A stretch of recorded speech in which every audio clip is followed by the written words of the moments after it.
One, you're a little bit closer to the ground, trying to make sure the technology that is readily available and commercialized is getting out there to the bases, as I understand it.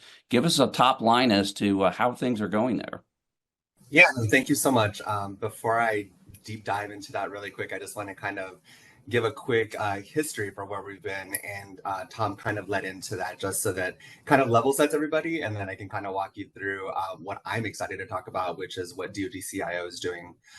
So since 2020, when I like to say 5G was established in the department, Tom's group really took the lead and was doing research and development on what 5G could do at specific military installations.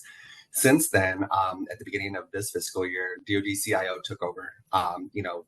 Great thing, great partnership that we've always had with Tom's group and R&E, and we're still working together on that. But as we took over, we're now focused on the transition and looking at what that 5G technology can do and Hmm. actually operationalizing that. And so to your point, what are we doing on the installations? What I've kind of talked to industry about. I know the team here has probably heard it 3 or 4 or 5 times. So just giving you a quick update.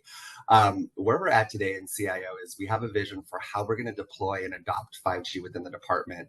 It's really focused on 3 lines of effort. The first line of effort is really getting that 5G infrastructure on military bases. And I know we'll talk a little bit more about that later, but really getting that public infrastructure on base that's around what we call the cantonment area. So it's ensuring that we have, better Netflix, better access to 5G. When you pick up your phone, that you can actually make a phone call, that you can actually use the internet. Those basic things that we take for granted, that's what we're really trying to ensure we have as a foundation with all the military installations.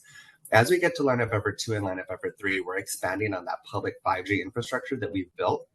And then we're actually really focusing and using and seeing what those 5G technologies can do. So in line of effort 2, we expand that 5G infrastructure. We're starting to introduce private and public and hybrid networks.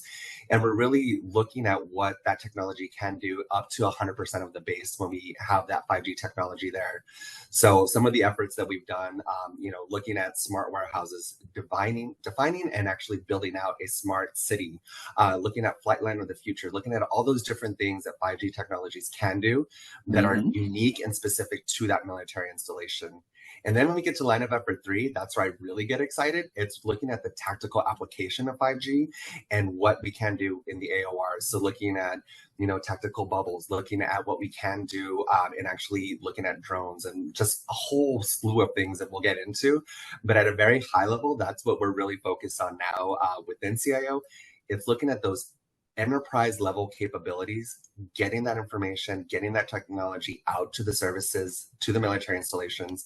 And when I say military installations, the great thing is it's not just focused here in the United States. We're actually looking abroad globally.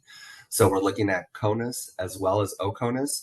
Hmm. Again, going back to that line up for 1, and I think this is really important for the military services, is we within the department, especially CIO, when Honorable Sherman was here, he committed, and we're still seeing that now with Ms. Beavers running the charge, committed to building that infrastructure, that 5G infrastructure on all military installations by the end of calendar year 28. So that's a big thing for us. And that's kind of, in a nutshell, where we're at. Full steam ahead on the 5G rollout.